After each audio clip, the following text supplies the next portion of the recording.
Hello दोस्तों, study class 0.2 में आपका स्वागत है। I am Sonu. दोस्तों, पिछले वीडियो में हमने बात किया था यूरोपीय संघ की विशेषताएं के बारे में। इस वीडियो में हम बात करेंगे यूरोपीय संघ की कमजोरियों के बारे में।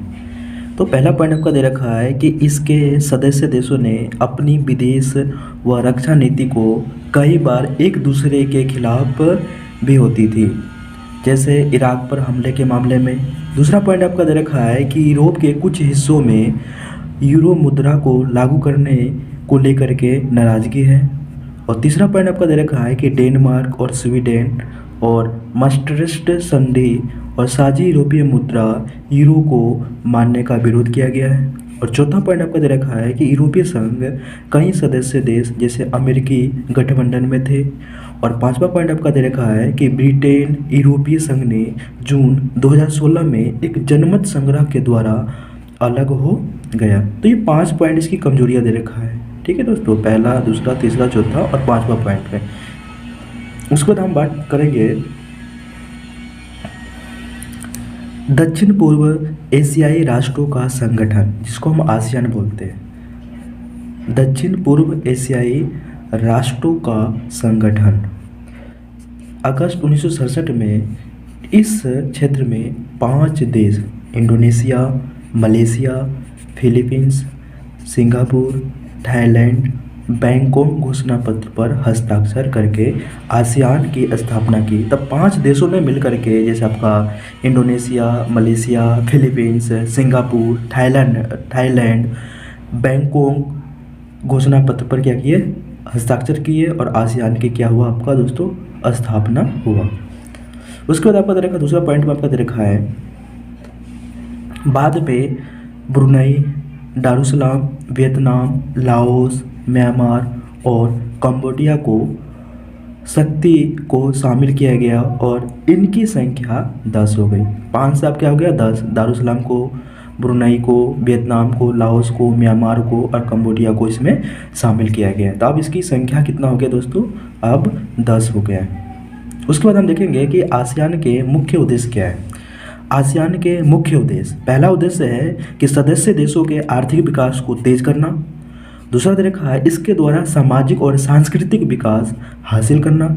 और तीसरा दे रखा है आपका कि कानून के शासन और संयुक्त राष्ट्र संघ के नियमों का पालन करके क्षेत्रीय शांति स्थायित्व को बढ़ावा देना। तो कानून के शासन और संयुक्त राष्ट्र के नियमों का पालन करके क्षेत्रीय शांति और अस्थायित्व को क्या करना है दोस्तों, बढ़ावा देना है।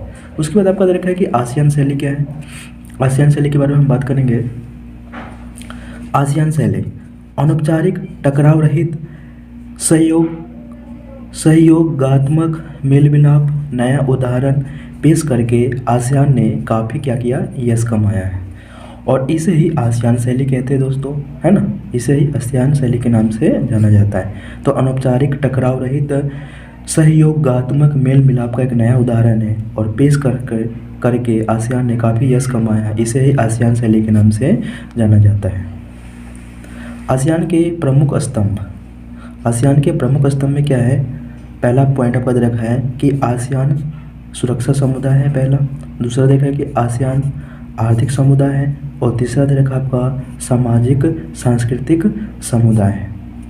आसियान सुरक्षा समुदाय क्षेत्र विवादों को सैनिक टकराव तक न ले जाने की सहमति पर आधारित था। तो जो आसियान जो सुरक्षा समुदाय थे वो क्षेत्रीय विवादों को सैनिक टकराव तक न ले जाने की सहमति पर आधारित है। दूसरा पॉइंट दे रखा आपका कि आसियान आर्थिक समुदाय का उद्देश्य आसियान देशों का साझा बाजार। जो आर्थिक समुदाय का उद्देश्य क्या था कि आसियान देशों का साझा बाजार और उत्पादन आधार तैयार करना, इस क्षेत्र के सामाजिक आर्थिक विकास में मदद करना है।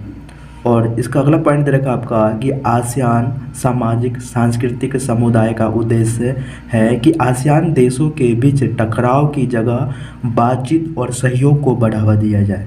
तो आसियान सामाजिक संस्कृति का समुदाय का उद्देश्य क्या है कि आसियान देशों के बीच टकराव की जगह क्या होना चाहिए, बातचीत को बढ़ावा दिया जाना चाहिए। आसियान क्षेत्रीय मंच क्या है दोस्तों कि 1994 में आसियान क्षेत्रीय मंच की स्थापना की गई, जिसका उद्देश्य देशों की सुरक्षा और विदेश नीति में क्या करना है, तालमेल बैठाना है। अगला पॉइंट आपका दे रखा है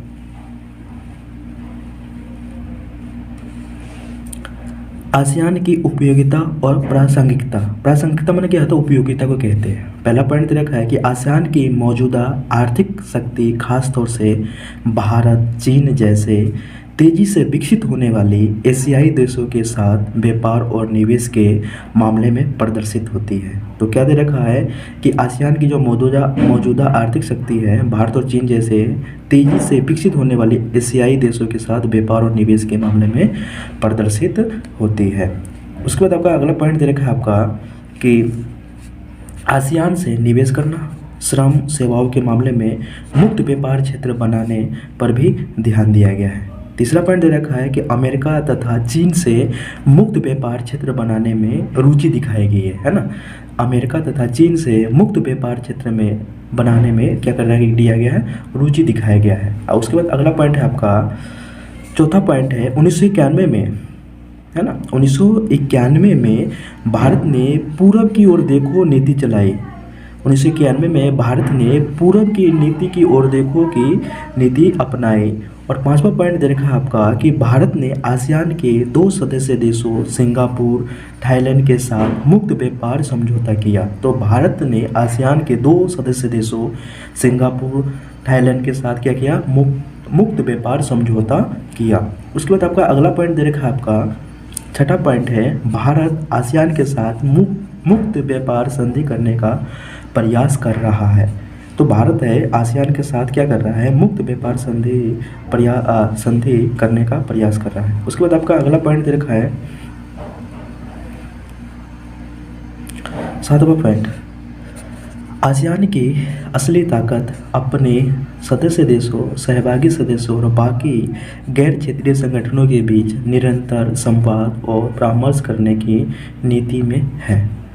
आठवां दोस्तों, यह एशिया का एकमात्र ऐसा संगठन है जो एशियाई देशों और विश्व शक्तियों को राजनीतिक और सुरक्षा मामले पर चर्चा के लिए मंच उपलब्ध कराता है। तो यह एशिया का एकमात्र ऐसा संगठन है जो एशियाई देशों और विश्व शक्तियों को राजनीतिक और सुरक्षा मामले पर चर्चा के लिए मंच उपलब्ध कराता है। नौवां दोस्तों, हाल ही में भारतीय प्रधानमंत्री ने आसियान देशों की यात्रा की तथा विभिन्न क्षेत्रों में सहयोग बढ़ाने पर समझौता किए तथा पूर्व की ओर देखो नीति के स्थान पर पूर्वोत्तर कार्य नीति माने एक्ट ईस्ट पॉलिसी की संकल्पना प्रस्तुत की। इसके अंतर्गत 2018 के गणतंत्र दिवस समारोह में आसियान देशों के राष्ट्रीय अध्यक्षों को मुख्य अतिथि के रूप में आमंत्रित किया गया। तो 2018 में गणतंत्र जो रिपब्लिक डे के दिवस समारोह के आसियान देशों के जो राष्ट्रीय अध्यक्ष को मुख्य अतिथि के रूप में क्या किया गया दोस्तों, आमंत्रित किया गया। अगला पॉइंट आपका दे रखा है दोस्तों, माओ के नेतृत्व में चीन का विकास। 1949 की क्रांति के द्वारा चीन में साम्यवादी की स्थापना हुई। 1949 की क्रांति के द्वारा चीन में साम्यवादी शासन की स्थापना हुई।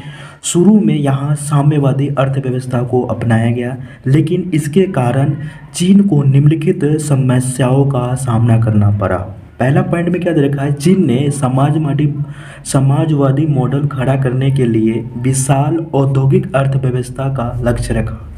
इसका उद्देश्य प्राप्त करने के लिए अपने सारे संसाधनों का उद्योग में लगा दिया। तो सबसे पहले समाजवादी मॉडल इसने खड़ा किया। दूसरा पॉइंट आपका दे रखा है कि चीन ने अपने नागरिकों को रोजगार, स्वास्थ्य सुविधा और सामाजिक कल्याण योजनाओं को लाभ देने के मामले में विकसित देशों से भी आगे निकल गया, लेकिन बढ़ती जनसंख्या विकास में बाधा उत्पन्न कर रही थी। तो बढ़ती जनसंख्या के कारण क्या हो रहा था कि जो विकास में वो बाधा उत्पन्न कर रहे थे। अगला पॉइंट आपका दे रखा है, तीसरा पॉइंट है कि कृषि परंपरागत तरीके पर आधारित होने के कारण वहाँ के उद्योगों की ज़रूरत को पूरा नहीं कर पा रही थी। परंपरागत रूप से कृषि किया जाता था और वहाँ के जो उद्योग की जो ज़रूरतें थे, जो कच्चा माल की ज़रूरतें थे, वो उसको पूरा नहीं कर पा रहे थे। अगला पॉइंट दे रखा है कि चीनों में सुधारों की पहल, है ना। चीनों में सुधारों की पहल क्या दे रखा है आपका दोस्तों, चीनों में सुधारों की पहल। पहला पॉइंट आपका, चीन में 1972 में अमेरिका से संबंध बना करके अपने राजनीतिक, आर्थिक और एकांतवास को उसने खत्म कर दिया। दूसरा पॉइंट दे रखा है कि 1973 में प्रधानमंत्री चाउ एन लाई ने कृषि, उद्योग, सेवा और विज्ञान प्रौद्योगिकी के क्षेत्र में आधुनिकीकरण के 4 प्रस्ताव रखे। और तीसरा पॉइंट आपका दे रखा है 1978 में तत्कालीन नेता देंग सियाओपेंग ने चीन में आर्थिक सुधार और खुले द्वार की नीति का घोषणा किया। और चौथा पॉइंट आपका दे रखा है कि 1982 में खेती का क्या किया गया, निजीकरण किया गया। 1982 में चीन के द्वारा खेतों का प्राइवेटाइजेशन किया गया, माने निजीकरण किया गया। और पांचवा पॉइंट आपका दे रखा है कि 1998 में उद्योगों का निजीकरण किया गया, उद्योगों का भी निजीकरण किया गया और खेतों का भी निजीकरण किया गया। इसके साथ ही चीन में विशेष आर्थिक क्षेत्र है ना, विशेष आर्थिक क्षेत्र जिसको हम स्पेशल इकोनॉमिकल जोन, एस का मतलब क्या होता है स्पेशल, ई का मतलब क्या होता है इकोनॉमिकल और जेड का मतलब क्या होता है दोस्तों जोन। तो विशेष आर्थिक क्षेत्र एस, ई और जेड, एस माने स्पेशल, ई माने इकोनॉमिक और जेड माने जोन स्थापित किए।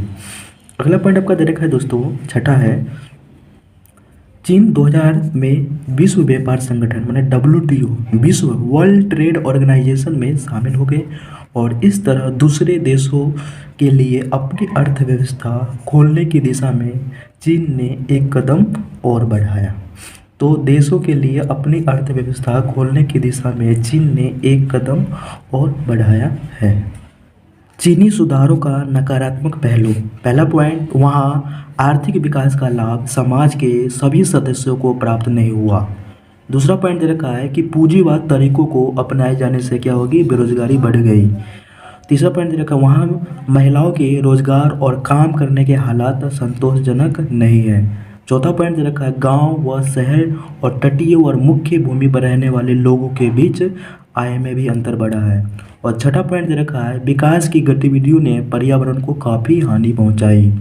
और छठा पॉइंट दे रखा है, चीन में प्रशासनिक और सामाजिक जीवन में भ्रष्टाचार बढ़ गया है ना, वहाँ पे भ्रष्टाचार भी बढ़ गया, बेरोजगारी भी बढ़ गया और संतोषजनक वहाँ पे हालात हो गए और आय के अंतर भी बढ़ गया और पर्यावरण को बिल्कुल क्या हुआ, काफ़ी बहुत सारे हानि हुआ पर्यावरण को। उसके बाद हम देखेंगे दोस्तों चीन के साथ भारत के संबंध कैसे हैं, विवाद के क्षेत्र भी है। पहला पॉइंट, 1950 में चीन द्वारा तिब्बत को हड़पने तथा भारत चीन सीमा पर बस्तियां है ना, बस्तियां बनाने के फैसले से दोनों देशों के संबंध एकदम बिगड़ गए। तो 1950 में क्या है, चीन द्वारा तिब्बत को हड़पने तथा भारत चीन सीमा पर बस्तियों बनाने के फैसले से दोनों देशों के संबंध बिगड़ गए। दूसरा पॉइंट दे रखा है, चीन ने 1962 में लद्दाख और अरुणाचल प्रदेश पर अपने दावे को जबरन स्थापित करने के लिए भारत पर आक्रमण। चीन कहता है कि अरुणाचल प्रदेश और लद्दाख मेरे अंदर में, और भारत पर 1962 उसने आक्रमण कर दिया। तीसरा पॉइंट दे रखा है कि चीन द्वारा पाकिस्तान को मदद करना, ये भी रीजन है। चौथा दे रखा है, चीन भारत के परमाणु परीक्षणों का विरोध करता है ना। जो चीन है, चीन भारत की जो परमाणु परीक्षणों का क्या करता है, उसने विरोध किया उसने। और अगला पॉइंट आपका दे रखा है, पांचवा पॉइंट दे रखा है कि बांग्लादेश तथा म्यांमार से चीन के सैनिक संबंध को भारतीय हितों के खिलाफ माना जाता है। और छठा पॉइंट आपका दे रखा है, छठा पॉइंट आपका है संयुक्त राष्ट्र जिसको यूएनओ ने आतंकी संगठन जैसे मोहम्मद पर प्रतिबंध लगाने वाले प्रस्ताव को पेश किया। चीन द्वारा वीटो पावर का प्रयोग करने से यह प्रस्ताव क्या हो गया, बिल्कुल निरस्त हो गया। तो चीन के कारण ही जो आपका जैसे मोहम्मद जो आतंकवादी को घोषित करना चाहते थे भारत, इसने क्या लगा दिया, वीटो पावर लगा दिया। इसी के कारण जैसे मोहम्मद को आतंकवादी, अंतर्राष्ट्रीय आतंकवादी घोषित नहीं कर पाए। उसके बाद आपका दे रखा है सातवां पॉइंट है, सातवां पॉइंट के बारे में हम बात करेंगे।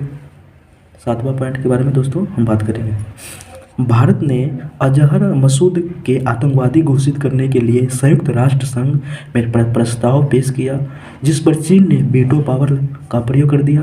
भारत ने अजहर मसूद को भी आतंकवादी घोषित कर दिया, लेकिन संयुक्त राष्ट्र संघ ने प्रस्ताव पेश किया जिस पर चीन ने फिर से वीटो पावर लगा दिया।